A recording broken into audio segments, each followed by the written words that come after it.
Hello, everyone, and welcome to the Able Voices podcast. I'm Dr. Rhoda Bernard, founding managing director of the Berklee Institute for Accessible Arts Education, and I am proud to present this podcast featuring disabled artists and arts educators. We are inviting disabled artists to be guest hosts for the Able Voices podcast. Today, you'll meet our next guest host, Kellie Martin. Kellie Martin is a queer, non-binary deaf artist. Kellie worked with art, culture, and theater organizations for over 8 years and loves to collaborate with other creative people for creative projects. They have a master's degree from SCAD in creative business leadership, specializing in art and culture nonprofit organization. They currently work with Deaf Spotlight, an organization based in Seattle, Washington, as the Art and Design Program Director. Deaf Spotlight supports deaf artists by helping them raise their professional level and transition to the art professional world. Kellie enjoys sharing their views and encouraging words in vlogs for the creative people who are struggling to navigate as artists in our fast-paced society and share their artwork on Instagram. Welcome, Kellie. We are delighted to have you as the next guest host of the Able Voices podcast. Hello, everyone. Thank you so much for having me join today. I'm looking very much forward to chatting with you for the next bit of time and also being here for the next few episodes. I also want to take a moment to thank our interpreter who's here to facilitate communication today. Yes, big thank you to our interpreter today. We'd like to start off by hearing about your story as an artist. How did you get your start as an artist, and how did you get to where you are today? Well, how it all started is that I do come from a family that is hearing. Both of my parents are hearing and use spoken language. They were young parents, and it was the 1990s, so there wasn't a lot of information for them to find out about what to do with having a deaf child. My parents weren't sure how to interact with me as a deaf child or what they could do to communicate with me. They didn't find out until about 18 months that I could, maybe benefit from using audiologic devices, etc. So they were just trying to figure out how to communicate with me. So they gave me different things to play with. They gave me toys, they gave me art supplies, and we communicated through hands-on experiences. I'm a very visual person. I utilize body language to express my emotions and my thoughts. And so my parents recognized right away that this was an effective way to communicate with me. I started out in a mainstream school, which is a public school where I was the only deaf child, but the teacher there mentioned to my parents that there was a school for children who were deaf where I could attend and have full access to communication. So my parents actually moved to a different state so that I could have a better education. But I've always had that artistic quality as a part of who I am. And it wasn't until much later in high school when I was a senior, I had a really tough year. It was a transition year for me. I knew I'd be moving on to college. I didn't know what that would be like. I was only 18 years old at the time, so I just didn't know what the future held for me. And when I was a teenager, I wasn't really thinking about building a future. I was just thinking about getting through day by day. So I had a science teacher who said to me, you are very talented. You should really use the talent that you have. So I decided to take a college level art class when I was a senior in high school. And as soon as I took that class, then I started to learn about commissioning paintings, and I was asked to do a painting related to evolution, actually. So I was able to be contracted for that piece of work, and there was a deadline, and this is a very new experience for me. I had always thought about employment as working in an office or having a 9-to-5 job, and that didn't feel like something that was a good fit for me. But once I had this experience and then got to Gallaudet University and started studying fine arts and theater production, and graduated from there, I did take a little break. And then I went back for my master's degree. And that's how I've gotten to where I am today. Wow. What an amazing story. I love that a science teacher encouraged you to be an artist. That's kind of cool. Yes, it changed my life. It completely shifted my life path. Without that recommendation, I honestly don't know where I'd be. Wow. You touched on this, but I want to ask you for more. Can you talk about your experiences as a disabled person and a disabled artist? Sure. Well, it's been a long and interesting journey. I know someone said that we are in a world of negotiation between the deaf and the hearing, meaning that there's this constant flux, there's this constant back and forth, and it's not always pretty, and it's not always fantastic. It's easier to work with other artists who are deaf. It's easier to stay within my own community, but I feel like that's almost too comfortable. And then everybody starts to, I love my deaf community, don't get me wrong, but we all start to do some of the same kinds of things. And so I wanted to be more challenged. I have a fire and a passion to do more. And so I started to look at the hearing community and the big dreams that they have and the ideas that they have. And I had the opportunity to meet some other hearing artists. And it really helped me to grow. In the deaf world, there were fewer resources available to me. There were resources there, but not at the equivalent level, professional level that there are available for those in the hearing world. And so I started to learn, I started to teach myself how to interact with hearing people and how to deal with hearing customers. And it was a trial and error type of experience. But I always started out by volunteering. I found that that was the best way for me to meet other artists. And it also helped me, of course, I learned lots about the world that way. And I was able to immerse myself in the world of art. And I got involved with a mural group where I was able to meet other international artists who spoke different languages like Spanish or French.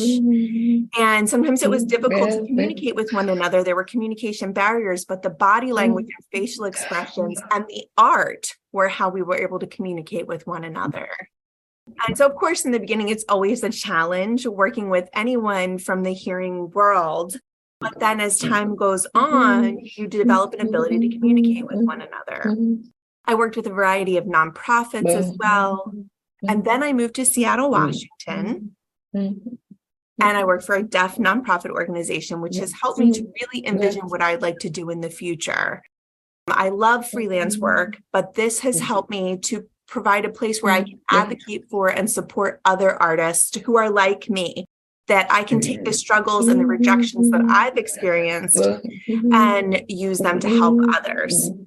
I did have quite a journey to navigate and get to where I am. And so I like to uplift other artists. It can be a challenge to be a trailblazer, and it can be very painful, and there can be a lot of challenges along the way. But I have such a heart for making sure that this path is not necessarily easier, but comes more naturally for others in the future. I did my master's degree at SCAD, but I do remember when I was applying, one person said, "Are you ready to do this master's degree?" And remember, I went to a deaf school and I went to Gallaudet University. And my parents learned to sign, my siblings learned to sign. So I have always had access to sign language. And so this was just before the pandemic that I started graduate school. And I remember someone saying, "Are you ready for this, to be in a world full of hearing people and only have access to an interpreter?" And I said, "Yes, I'm ready for this challenge. I want to be able to show who I am and what I'm made of." And so I moved. And of course, we didn't know COVID was going to happen at that time, but this was in 2019 that I moved and started my master's degree. And then, was just getting my feet wet. I was so excited that I was getting to meet these other professional artists, people who came from very different mindsets and had different perspectives. And it was incredibly inspiring. And then the pandemic happened and everything moved to Zoom, which was incredibly challenging for me as a deaf person. Not having that ability to interact face-to-face with other artists, do hands-on work. It felt like that whole experience was taken from me. So I was in SCAD Plus Pro program, which gets collaborations with large companies. So one of the projects that I was doing was with Google. And so as time went on throughout the pandemic, I felt a little resistant, worried that I was going to be used as a token deaf or disabled person for this particular project. And so I was kind of resistant to it. But the project was inclusive design with Google. And so I was working with them on how to be inclusive with their leadership. And one of the teachers kept saying to me, you really need to get involved with this. And I kept saying, no, I didn't think I wanted to do that. But then I finally gave in and said, let me just try this. And I got the idea of what it was like to work with a large public company full of hearing people. And, just to get to know what their economy was like within that organization. And also a lot of them had never worked with a deaf person before. So that was very new for them. Wow. And then I want to say it was about 4 or 5 weeks in, we had a break. And the head of the program actually provided a little test warm up for us for a presentation that we were doing. And we wanted to make sure that our ideas were clear, but unfortunately our team was a bit divided. And so I would try to share my ideas or let my voice be heard, but oftentimes it wasn't heard in the same way that other people's voices were heard within that particular program. And it was a challenge with the interpreters. And so someone said, finally, Kellie, do you feel like your ideas have been heard? Have you had an opportunity to share your opinion or your thoughts about the project? And I said, no. And I said, I'm just not included. And this is supposed to be an inclusive design program and project, and I'm not included. And so our presentation was actually completely rejected, and we had to start from scratch with a whole new idea. And so we had a very short amount of time to get that idea pulled together, but it was a really impactful moment. And it was a step, a direct step in sharing with others what the difficulties and challenges are when we're trying to be included. Here are people who claim to be doing inclusive design, but are moving forward without hearing the voices of the people who are actually there in the room. Wow. So just quite an impact. Absolutely. And then after graduation, as an artist in residence in southern France, within a specific program, and I was accepted and plans were in place, everything was working out, but I asked about having an interpreter, but they did not know about how to make all of that work. They kept saying, yes, we'll get it to work. But I've had so many life experiences where the interpreter's been requested and then it doesn't happen, or a commitment's been made and it doesn't happen, or they'll say, oh, I'm sorry, we don't have the budget for that. So I just had that in the back of my mind, and it was getting to be about a month away. And they're like, yes, don't worry. It will get taken care of. So there were 2 different departments involved, one saying, yes, they'll provide the interpreters, and another one saying, oh, no, it's not our responsibility. And so my artist in residency in southern France got completely messed up, and I was not able to do that. So, I just was so frustrated by that. I'm a proud deaf person. And so that was an incredibly, a clear moment of where the system was broken. Yeah. And again, there are so many places where people are experiencing these same types of issues. And so it's been a learning experience for how to advocate for myself better, but also how to advocate for others as well, and how to try to make a system-wide impact. Wow. So first of all, I'm blown away by your story, but you touch on some very important things that I just want to say and amplify for our listeners and viewers. And that is the hypocrisy. So for a project to be about inclusivity and for the process to have barriers, right? And that you had to trailblaze that. I hear trailblazer again and again in your story. And how long it took for someone to ask you if you felt that you were included makes me really angry that you weren't included from the beginning.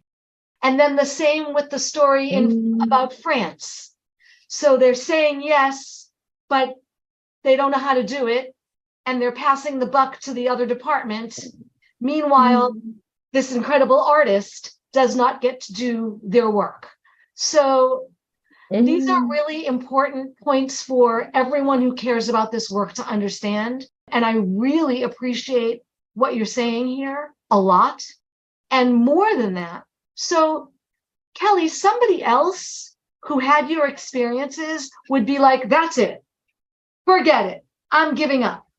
But that's not you. You're saying, I'm still going because I'm passionate for my own work, but even more, I'm going to help other people. And that to me is really remarkable. I don't know that many people are strong enough to turn what you have experienced in a long journey into something that pays it forward for other people. So I know I am grateful, and I'm sure there are many people who are grateful to you for what you're able to share. Thank you. Thank you so much. It means a lot coming from you. It really does. And I do feel like it's a story that needs to be shared. It's not something to just hide and move along with. We need to make sure that these kinds of stories are shared with the world, because this is not a unique situation. These situations happen quite a bit, much more often than we actually think. These large companies want to help, but even within that process of trying to provide help, there's still oppression happening within the process. Yes. And it happens everywhere. So it is an ongoing struggle. And for sure, it just left me feeling off balance and frustrated. And like, I wanted to give up and be done with it. Of course, that would have been the easier route, but it's not who I am. I wanted to be persistent. I'm a fighter, and I wanted to just keep going. And so I'm going to just keep going. That's what I'm going to do. Fantastic. And we are lucky that you are, for sure. So you've answered more than one of my questions, which I love, but I want to make sure we get a chance for everyone who's interacting with this episode to learn about your current work. What are you working on now? Oh, sure.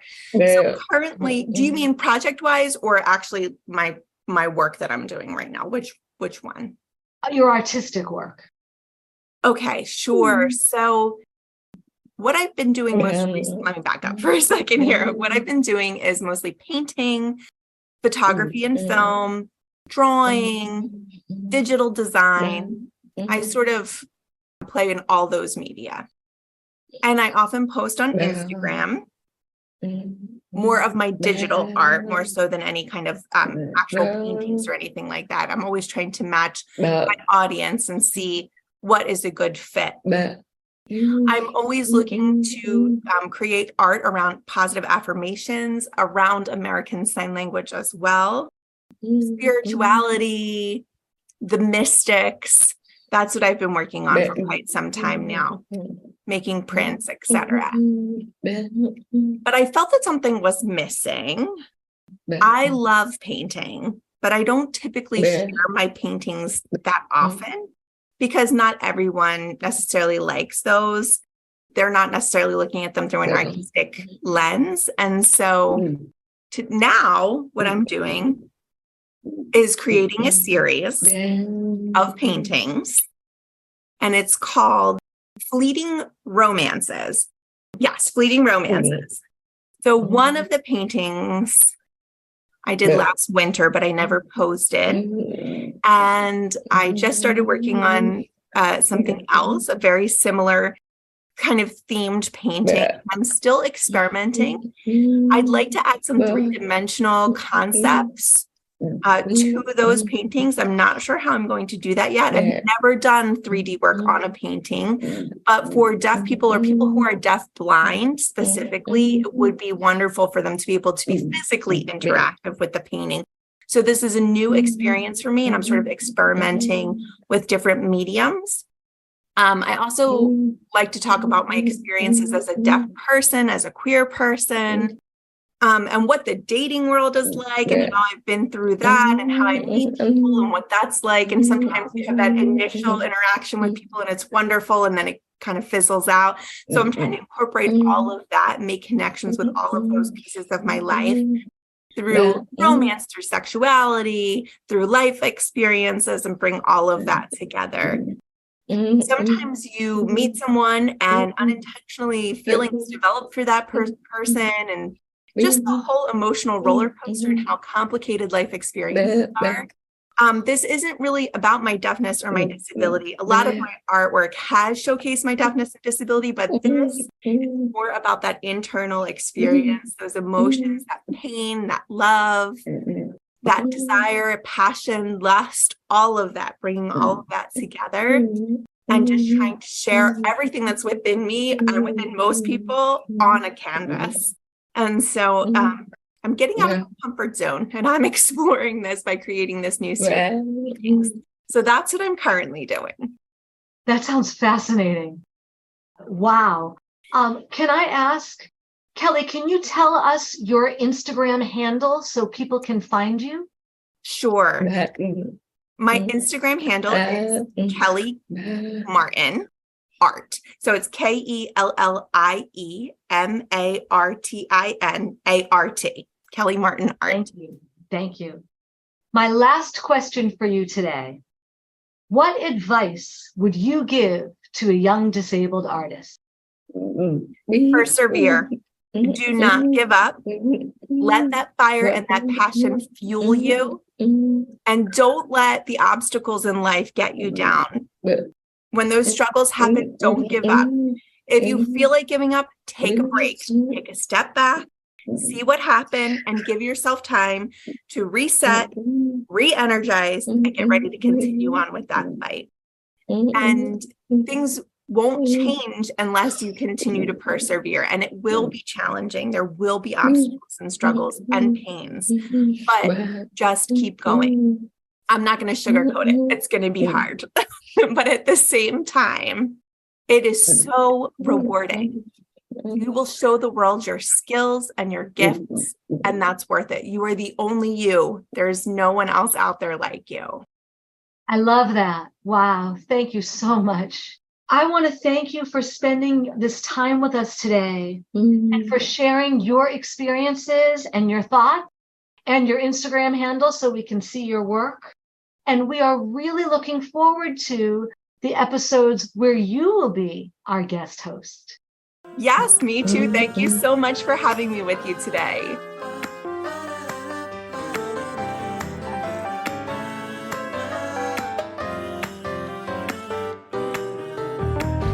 Able Voices is a production of the Berklee Institute for Accessible Arts Education, led by me, Dr. Rhoda Bernard, the founding managing director.